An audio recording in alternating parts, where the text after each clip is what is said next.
Do auxílio maternidade, artigo 184-A. Será concedido à servidora ocupante de cargo efetivo ou comissionado licença maternidade por 180 dias consecutivos. A licença poderá ter início entre 28 dias antes do parto e a data de ocorrência deste, sem prejuízo da remuneração a que fizer jus. Parágrafo 1º. Em casos excepcionais, os períodos de repouso anterior e posterior ao parto podem ser aumentados de mais 2 semanas mediante inspeção da Junta Médica Pericial do município. Parágrafo 2º. No caso de nascimento prematuro, a licença terá início a partir do parto. Parágrafo 3º. No caso de natimorto, decorrido 30 dias do evento, a servidora será submetida a exame médico e, se julgada apta, reassumirá o exercício. Parágrafo 4º. No caso de aborto atestado por médico oficial, a servidora terá direito a 15 dias de repouso remunerado. Parágrafo 5º. O salário maternidade consistirá numa renda mensal igual ao valor da remuneração integral da servidora. Parágrafo 6º. No caso de servidora ocupante de cargo comissionado, caberá ao regime geral da Previdência Social o ônus referente à licença no prazo de 120 dias e os 60 dias subsequentes serão custeados pelo município. Artigo 184-B. A servidora que adotar ou obtiver guarda judicial para fins de adoção de criança é assegurado licença de 180 dias. Artigo 185 a 193, revogados.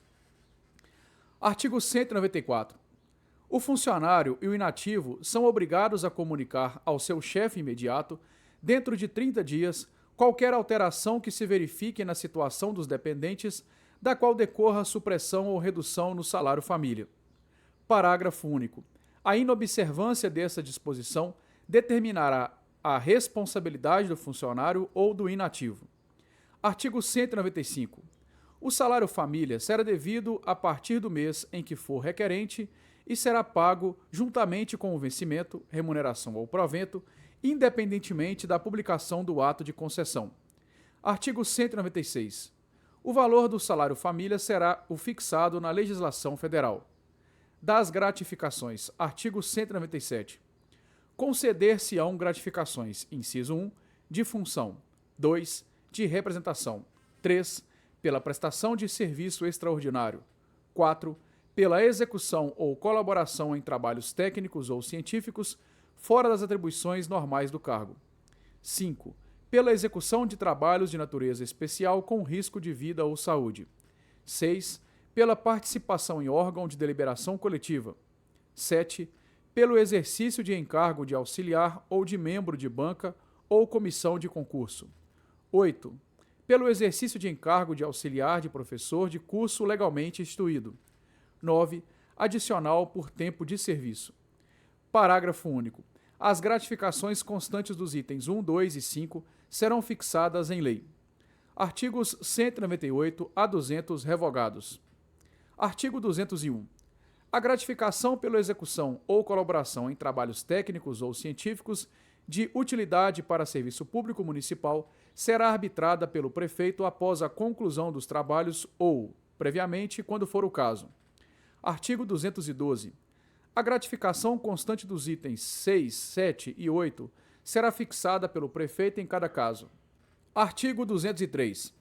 O adicional por tempo de serviço de 5% conferido ao funcionário à razão de 5% por quinquênio de serviço público será sempre proporcional aos vencimentos e acompanhar-lhes as oscilações. Parágrafo único. O adicional de que trata este artigo incorporar-se-á aos vencimentos para todos os efeitos e será pago juntamente com eles ou com a remuneração. Do salário produtividade, artigo 204. O salário produtividade, de que trata o item 9 do artigo 172, será fixado em lei especial. Do abono natalino, artigo 205. Ao funcionário ativo ou inativo, será concedido abono natalino.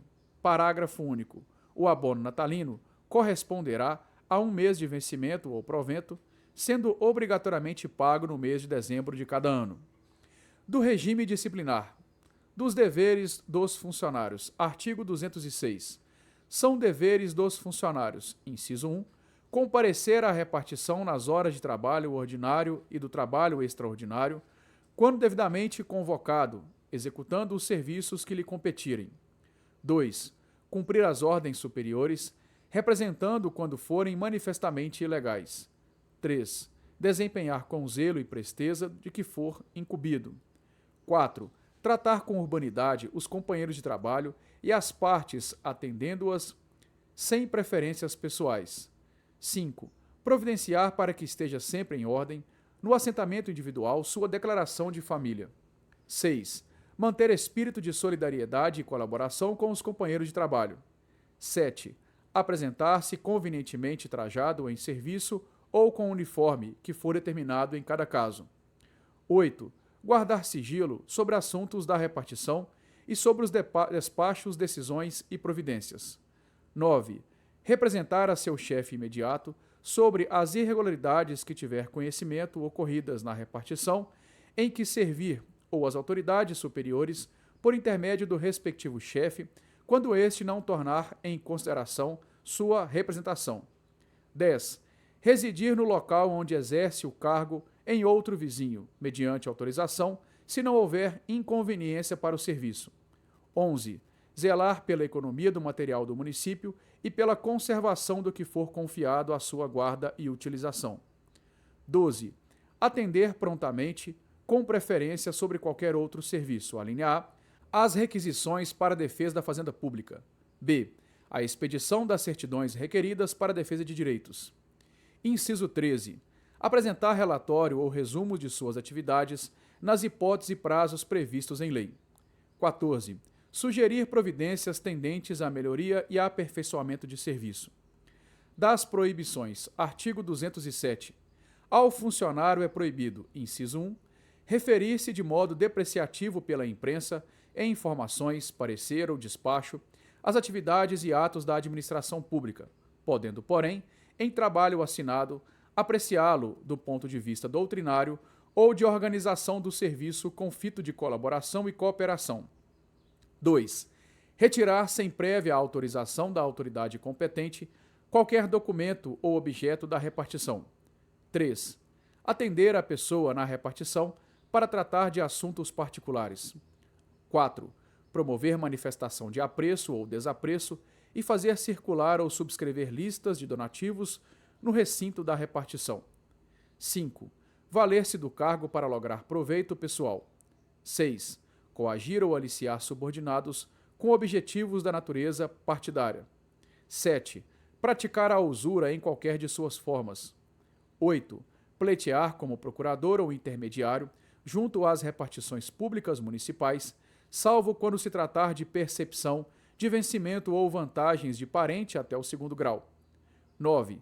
Incitar greves ou a elas aderir, ou praticar atos de sabotagem contra o regime ou serviço público. 10. Receber propinas, comissões, presentes e vantagens de qualquer espécie em razão das atribuições. 11. Empregar material do serviço público em serviço particular. 12. Cometer a pessoa estranha à repartição, fora dos casos previstos em lei, o desempenho de cargo que lhe competir ou a seus subordinados. E 13. Exercer atribuições diversas das de cargo ou função, ressalvados os casos previstos em lei ou regulamento. Das incompatibilidades e das acumulações. Artigo 208. É incompatível o exercício de cargo ou função pública municipal, inciso 1, com o exercício cumulativo de outro cargo, função ou emprego municipal, estadual ou federal, bem como em autarquias, empresas públicas e sociedade de economia mista, salvo os casos na Constituição Federal. 2.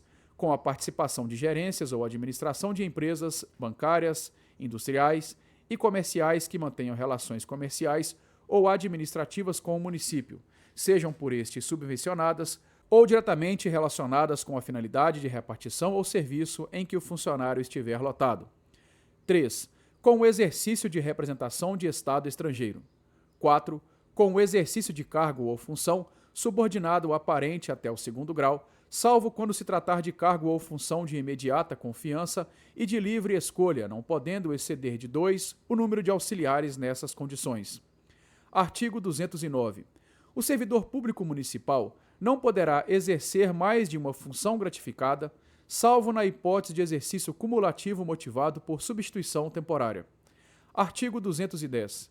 Salvo o caso de aposentadoria por invalidez, é permitido ao funcionário aposentado exercer cargo em comissão e participar de órgão de deliberação coletiva, desde que seja um julgado apto em inspeção de saúde pela junta médica do município, que precederá a sua posse e respeitado o disposto no artigo anterior. Artigo 211. Verificada em processo administrativo a acumulação proibida de cargos municipais e provada a boa-fé, dentro de 15 dias, será exonerado de alguns deles a critério da administração. Parágrafo 1º. Provada a má-fé, perderá todos os cargos. Parágrafo 2º. Se a acumulação proibida for com o cargo de entidade estadual, será o funcionário exonerado do cargo municipal. Da responsabilidade. Artigo 212. Pelo exercício irregular de suas atribuições, o funcionário responderá civil, penal e administrativamente. Artigo 213. A responsabilidade civil decorre do procedimento doloso ou culposo que importe em prejuízo para a fazenda municipal ou para terceiros. Parágrafo 1º. O funcionário será obrigado a repor, de uma só vez, a importância do prejuízo causado à fazenda municipal em virtude de alcance, desfalque, remissão ou omissão, em efetuar recolhimento ou estradas no prazos legais. Parágrafo 2º. Nos demais casos, a indenização dos prejuízos causados à fazenda municipal poderá ser liquidado mediante o desconto em folha, nunca excedente da 10ª parte do vencimento ou remuneração, na falta de outros bens que respondam pela indenização. Parágrafo 3º. Tratando-se de danos causados a terceiros, responderá o funcionário perante a fazenda municipal em ação regressiva proposta depois de transitar em julgado a decisão de última instância que houver condenado a fazenda a indenizar o terceiro prejuízo. Artigo 214. A responsabilidade penal será apurada nos termos da legislação federal aplicável. Artigo 215. O funcionário é administrativamente responsável por seus atos e omissões perante as autoridades que lhe forem hierarquicamente superiores. Parágrafo único. A responsabilidade administrativa não exime o funcionário a que ficar obrigado. Das penalidades. Artigo 216. São penas disciplinares. Inciso 1. Advertência. 2. Repreensão. 3. Multa. 4. Suspensão. 5. Destituição de chefia. 6. Demissão. E 7. Cassação de aposentadoria e da disponibilidade. Artigo 217.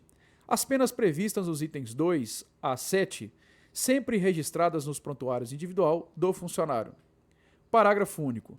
As anistias não implicam o cancelamento do registro de qualquer penalidade, que servirá para apreciação da conduta do funcionário, mas nele se averbará que, por virtude de anistia, a pena deixou de produzir os efeitos legais. Artigo 218. As penas disciplinares terão somente os efeitos declarados em lei. Parágrafo único. Os efeitos das penas estabelecidas neste Estatuto são os seguintes. Inciso 1.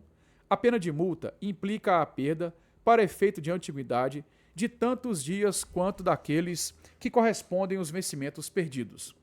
2. A pena de suspensão implica, a linha A, na perda dos vencimentos ou da remuneração durante o período da suspensão. B. Na perda para efeito de antiguidade, de tantos dias quantos tenham durado a suspensão. C. Na impossibilidade da promoção no semestre abrangido pela suspensão. A linha D. Na perda da licença-prêmio, na forma prevista neste Estatuto. A linha E. Na perda do direito à licença para tratar de assuntos particulares, no período de 1 ano, a contar da suspensão superior a 30 dias. Inciso 3. A pena de demissão simples importa, a linha A, na exclusão do funcionário dos quadros do serviço municipal. B. Na impossibilidade de registro do emitido ao serviço público municipal antes de corridos 2 anos da aplicação da pena. Inciso 4. A pena de demissão qualificada com a nota a bem do serviço público importa na exclusão do funcionário e impossibilidade definitiva de seu regresso nos quadros do serviço público municipal. Este inciso foi declarado inconstitucional. Inciso 5. A cassação de aposentadoria e disponibilidade importa desligamento do funcionário aposentado ou em disponibilidade do serviço público sem direito a qualquer provento. Artigo 219. O funcionário que, dentro de 5 anos contados da data da primeira condenação, for por 3 vezes condenados na pena de multa ou 2 vezes de suspensão por período que, somados, excedam de 120 dias, passará a ocupar o último lugar na escala de antiguidade para efeito de promoção. Artigo 220. Não pode ser aplicada a cada funcionário pela mesma infração mais de uma pena disciplinar. Parágrafo único. A infração mais grave absorve as mais leves. Da aplicação das penas. Artigo 221. Na aplicação das penas disciplinares, serão consideradas a natureza e a gravidade da infração e os danos que delas provierem para o serviço público municipal. Artigo 222. A pena de advertência será aplicada verbalmente em casos de natureza leve de serviço e sempre no intuito de aperfeiçoamento profissional do funcionário. Artigo 223. A pena de repreensão será aplicada por escrito nos casos seguintes: inciso 1, reincidência das infrações sujeitas à pena de advertência, e 2, desobediência à falta de cumprimento dos deveres previstos nos incisos 7 e 13 do artigo 206 desta lei. Artigo 224. A pena de suspensão, que não excederá a 90 dias, será aplicada, inciso 1, até 30 dias ao funcionário que, sem justa causa, deixou de se submeter a exame médico determinado por autoridade competente. 2. Nos casos de falta grave ou reincidência de infração, que foi aplicada a pena de repreensão. Parágrafo único. Quando houver conveniência para o serviço, a pena de suspensão poderá ser convertida em multa até 50% por dia do vencimento ou remuneração, obrigado, nesse caso, o funcionário a permanecer em serviço. Artigo 225. São, dentre outros, motivos determinantes de destituição de chefias. Inciso 1. Atestar falsamente a apresentação de serviços extraordinários. 2. Não cumprir ou tolerar que se descubra a jornada de trabalho. 3. Coagir ou aliciar subordinados aos objetivos de natureza político-partidário. Artigo 226. A pena de suspensão será aplicada nos seguintes casos: inciso 1, crimes contra a administração pública. 2, abandono do cargo por falta de assiduidade. 3, incompetência pública, conduta escandalosa e embriaguez habitual. 4, insubordinação grave em serviço. 5, ofensa física em serviço contra funcionário ou particular, salvo em legítima defesa. 6. Aplicação irregular dos dinheiros públicos. 7. Lesão aos cofres públicos e dilapidação do patrimônio municipal. 8. Corrupção passiva nos termos da lei penal. E 9. Transgressão de qualquer dos itens dos artigos 207 e 208 desta lei. Parágrafo 1º. Considera-se abandono de cargo a ausência do serviço sem justa causa por mais de 30 dias úteis consecutivos. Parágrafo 2º. Considera-se falta de assiduidade, para fins deste artigo, a falta ao serviço durante o período de 12 meses, por mais de 60 dias, interpoladamente, sem justa causa.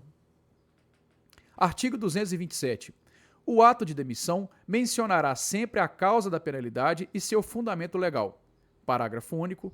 Atenta à gravidade da infração, a demissão poderá ser aplicada com a nota a bem do serviço público. Artigo 228. Será cassada a aposentadoria e a disponibilidade se ficar provado que o inativo, inciso 1, praticou falta grave no exercício do cargo. 2. Aceitou ilegalmente cargo ou função pública. 3. Aceitou representação de Estado estrangeiro sem prévia autorização do Presidente da República. 4. Praticou usura em qualquer de suas formas. Parágrafo único. Será igualmente cassada a disponibilidade de funcionário que não assumir no prazo legal o exercício do cargo em que for aproveitado. Artigo 229.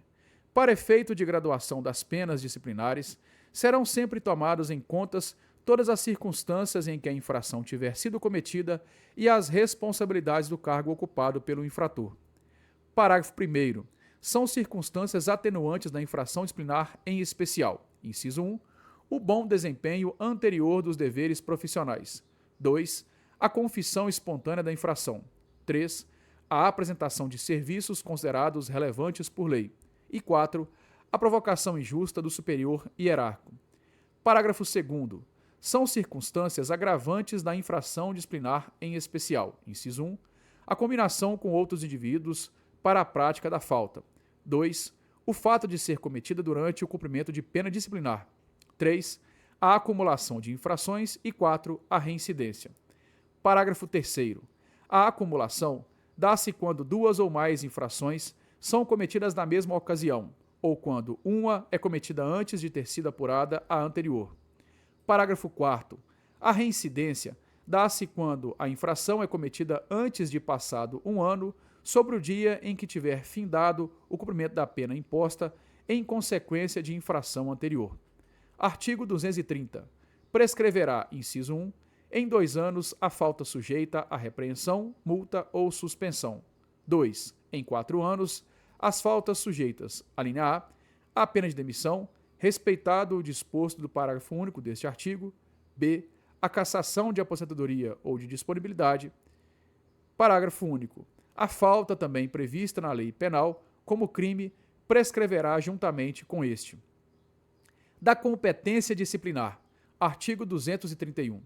A aplicação das penas de advertência e repreensão é da competência de todas as autoridades administrativas em relação a seus subordinados. Artigo 232.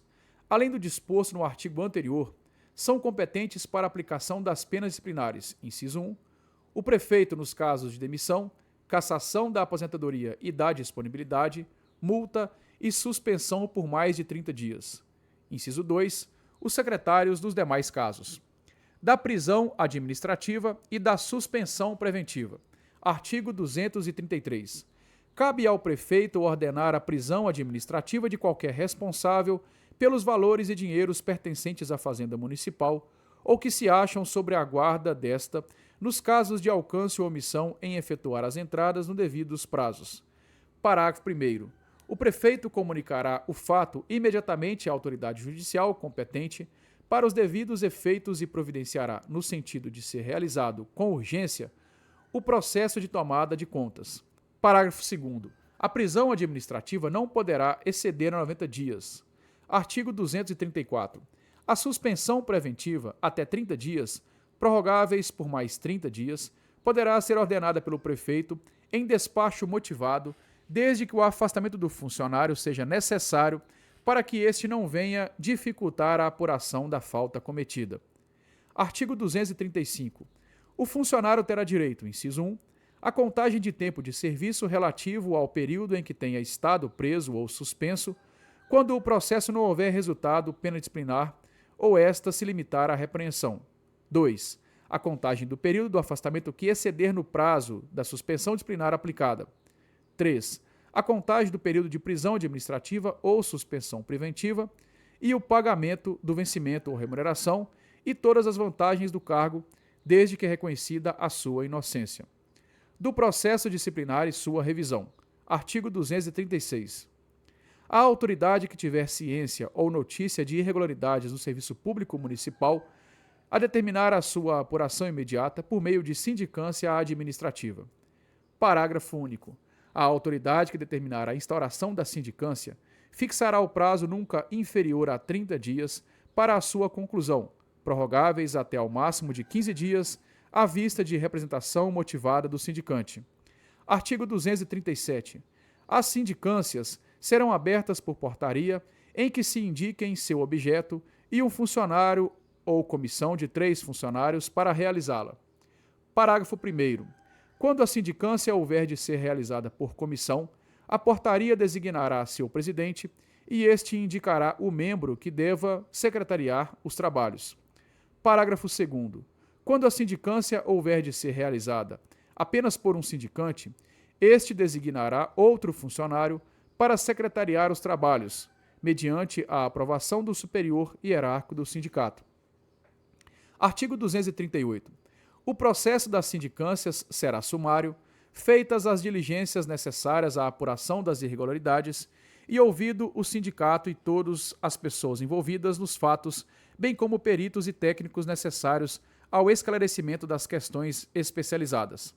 Parágrafo único. Terminada a instauração da sindicância, a autoridade sindicante apresentará relatório circunstanciado do que foi apurado, sugerindo o que julgar cabível ao saneamento das irregularidades e punições dos culpados ou a abertura de processo administrativo, se forem apuradas infrações puníveis com as penas de demissão, cassação de aposentadoria ou disponibilidade. Do processo administrativo. Artigo 239. As penas de demissão do funcionário, cassação de aposentadoria ou de disponibilidade só poderão ser aplicadas em processo administrativo e que se assegure defesa ao processo. Artigo 240. São competentes para a instauração de processo administrativo o prefeito e os secretários. Da instauração do processo administrativo. Artigo 241. O processo administrativo será instaurado pela autoridade competente mediante portaria em que especifique seu objeto e designe a autoridade processante. Artigo 242. O processo administrativo será realizado por uma comissão composta de 3 funcionários na forma do artigo anterior. Parágrafo 1º. A autoridade competente no ato de designação da comissão processante indicará um dos funcionários para, como seu presidente, dirigir-lhe os trabalhos. Parágrafo 2º. O presidente da comissão designará um funcionário para secretariá-la. Artigo 242. A autoridade processante, sempre que necessário, decidirá todo o seu tempo aos trabalhos do processo, ficando seus membros, em tal caso, dispensados do serviço na repartição durante o curso das diligências e a elaboração do relatório. Artigo 244. O prazo para a realização do processo administrativo será de 60 dias prorrogáveis por mais 30 dias, mediante autorização da autoridade que determinou a instauração e nos casos de força maior. Parágrafo 1º. A autoridade processante, 3 dias após receber o expediente de sua designação, dará início ao processo, determinando a citação pessoal do indiciado, a fim de que possa acompanhar todas as fases do processo, marcando dias para a tomada de seu depoimento. Parágrafo 2º. Achando-se o indiciado em lugar incerto, será citado por edital com prazo de 15 dias. Parágrafo 3º. Se o fundamento do processo for abandono de cargo ou função, a autoridade processante fará divulgar edital de chamamento pelo prazo de 15 dias. Artigo 245. A autoridade processante procederá a todas as diligências necessárias ao esclarecimento dos fatos, recorrendo, quando for preciso, a técnicos ou peritos. Artigo 246. Os autos, diligências, depoimentos e as informações técnicas ou periciais serão reduzidos a termo nos autos do processo. Parágrafo 1º. Dispensar-se-á o termo, no caso de informações técnicas ou de perícia, se constar de laudo junto aos autos. Parágrafo 2º. Os depoimentos testemunhais serão tomados em audiência, sempre que possível, na presença do indiciado e de seu defensor, para tanto devidamente cientificados. Parágrafo 3º. É facultado ao indiciado ou a seu defensor reperguntar às testemunhas por intermédio do presidente, que poderá indeferir as reperguntas que não tiverem conexão com a falta, consignando-se no termo as reperguntas indeferidas. Parágrafo 4º. Quando a diligência requerer sigilo em defesa do interesse público, dela só se dará ciência ao indiciado depois de realizada. Artigo 247. Se as irregularidades objeto do processo administrativo constituírem em crime, a autoridade processante encaminhará cópia das peças necessárias ao órgão competente para a instauração do inquérito policial. Da defesa do indiciado. Artigo 248. A autoridade processante assegurará ao indicado todos os meios indispensáveis à sua plena defesa. Parágrafo 1º. O indiciado poderá constituir procurador para tratar de sua defesa. Segundo, no caso de revelia, a autoridade processante designará de ofício um funcionário ou advogado que se incumba da defesa do indiciado revel. Artigo 249. Tomado o depoimento do indiciado, nos termos do parágrafo 1º do artigo 244, terá ele vista do processo na repartição pelo prazo de 5 dias para reparar sua defesa prévia e requerer as provas que deseje produzir. Havendo 2 ou mais indiciados, o prazo será comum e de 10 dias após o depoimento do último deles. Artigo 250. Encerrada a instauração do processo, a autoridade processante abrirá a vista dos autos ao indiciado ou seu defensor para, no prazo de 15 dias, apresentar suas razões de defesa final. Parágrafo único.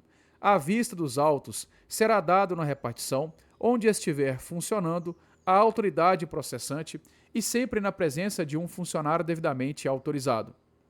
Da decisão do processo administrativo. Artigo 251. Apresentada a defesa final do indiciado, a autoridade processante apreciará todos os elementos do processo, apresentando o seu relatório, no qual proporá, justificadamente, a absolvição ou punição do indiciado, indicando, nesta última hipótese, a pena cabível de seu fundamento legal. Parágrafo único. O relatório e todos os elementos dos autos serão remetidos à autoridade que determinou a abertura do processo no prazo de 10 dias, a contar da data da apresentação da defesa final. Artigo 252. A autoridade processante ficará à disposição da autoridade competente até decisão final do processo para prestar qualquer esclarecimento julgado necessário. Artigo 253. Recebidos os elementos previstos no artigo 251, a autoridade que determinou a abertura do processo apreciará as conclusões da autoridade processante, tomando as seguintes providências no prazo de 15 dias. Inciso 1. Se discordar das conclusões do relatório, designará outra comissão ou autoridade para reexaminar o processo e, no prazo máximo de 15 dias, propor o que entender cabível, ratificando ou não o relatório. Inciso 2. Se acolher as conclusões do relatório da autoridade processante, no prazo máximo de 15 dias, alínea A, aplicará a pena proposta se for competente. B. Remeterá o processo ao prefeito com a sua manifestação para a aplicação da pena sugerida, quando esta for de competência dessa autoridade. Artigo 254. O prefeito deverá proferir a decisão no prazo de 15 dias, prorrogáveis por mais 5 dias. Parágrafo 1º. Se o processo não for decidido no prazo deste artigo, o indiciado reassumirá automaticamente o exercício do cargo, aguardando aí o julgamento. Parágrafo 2º. No caso de alcance ou malversação de dinheiro público apurados nos autos, o afastamento se prolongará até a decisão final do processo administrativo. Artigo 255. Da decisão final do processo, são admitidos os recursos e pedidos de reconsideração previstos neste Estatuto. Artigo 256. O funcionário só poderá ser exonerado a pedido após a conclusão definitiva do processo administrativo a que estiver respondendo e desde que reconhecida a sua inocência. Artigo 257. A definição definitiva, proferida em processo administrativo, só poderá ser alterada através do processo de revisão. Da revisão do processo administrativo. Artigo 258. A qualquer tempo, poderá ser requerida a revisão da sindicância ou do processo administrativo que resultou a pena disciplinar, quando se aduzirem fatos ou circunstâncias suscetíveis de justificar a inocência do requerente. Parágrafo 1º. A revisão só poderá ser requerida pelo funcionário punido, salvo o disposto no parágrafo seguinte. Parágrafo 2º. Tratando-se de funcionário falecido ou desaparecido, a revisão poderá ser requerida por qualquer pessoa constante do seu assentamento individual. Artigo 259. Correrá a revisão em apenso aos autos do processo ordinário. Parágrafo único. Não constitui fundamento para a revisão a simples alegação da injustiça da penalidade. Artigo 260. Na inicial, o requerente pedirá dia e hora para a inquirição das testemunhas que arrolar até o número máximo de 5. Artigo 261. Concluído o encargo da comissão revisora, em prazo que não excederá de 30 dias, será o processo com o respectivo relatório encaminhado. Artigo 262. Julgada procedente a revisão, tornará-se-á sem efeito a penalidade imposta, restabelecendo-se todos os direitos por ela atingidos. Dos servidores da Câmara Municipal. Artigo 263. As disposições deste Estatuto aplicam-se aos servidores da Câmara Municipal com as modificações previstas neste capítulo. Artigo 264. Compete ao presidente da Câmara Municipal, inciso 1, aos atos de provimento dos cargos públicos da Câmara Municipal, e aos de exoneração dos seus servidores. 2. A determinação de abertura de sindicância ou de processo administrativo, visando apurar irregularidades verificadas no serviço administrativo da Câmara. 3. A aplicação a seus servidores das penas previstas nesta lei. E 4. A decisão do processo de revisão. Artigo 265. Sem prejuízo da competência do presidente da Câmara, cabe ao secretário-geral a aplicação das penas de advertência, repreensão e de suspensão até 30 dias, fora da sindicância ou processo administrativo. Do pessoal temporário, artigo 266. O pessoal temporário será contratado no regime da consolidação das leis do trabalho, observados os princípios estabelecidos neste capítulo. Parágrafo único. São as seguintes categorias de pessoal temporário do município. Inciso 1. Pessoal contratado para obras. 2. Pessoal contratado para funções de natureza técnica ou especializada.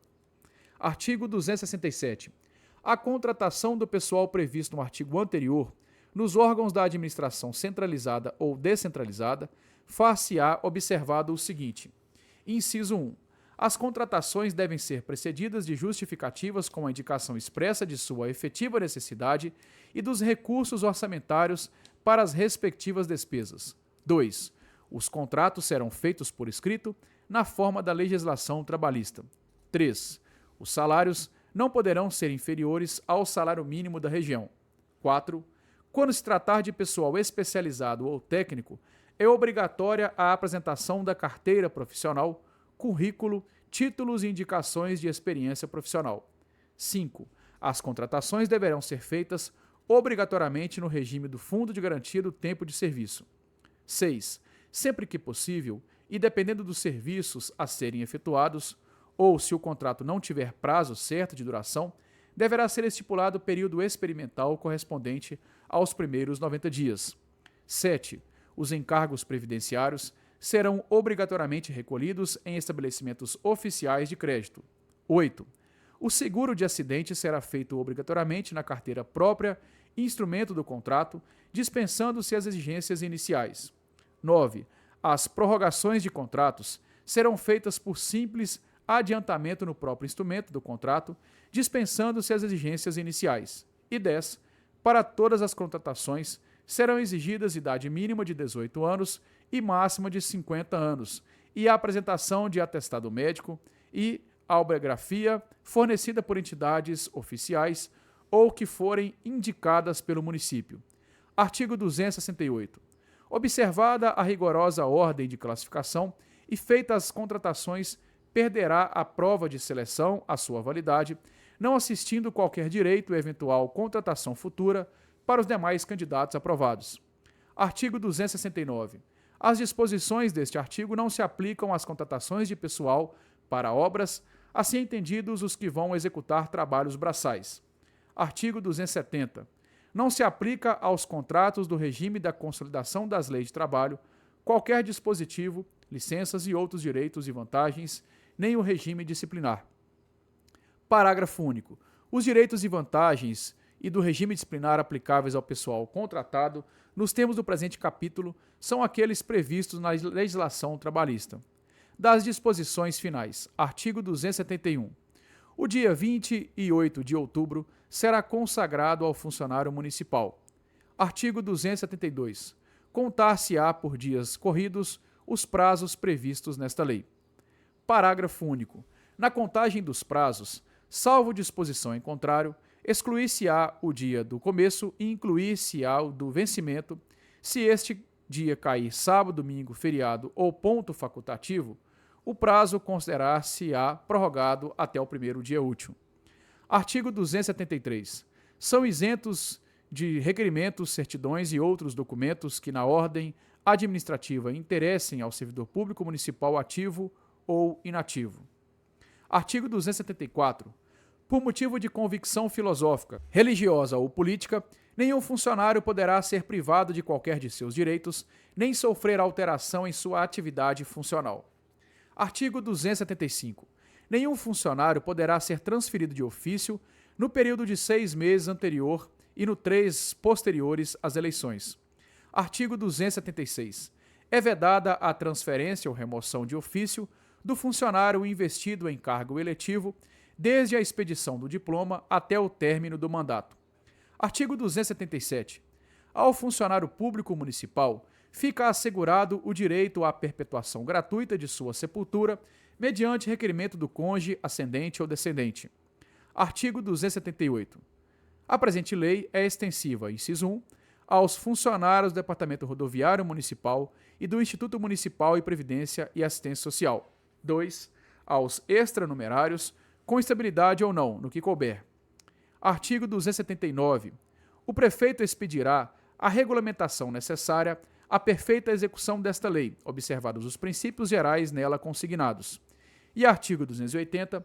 Esta lei entrará em vigor na data de sua publicação, revogadas as disposições em contrário. Muito obrigado a você que acompanhou, deixe aí o seu like, se inscreva no canal, continue com a gente ligado com mais áudios de legislações. Muito obrigado, até a próxima, valeu!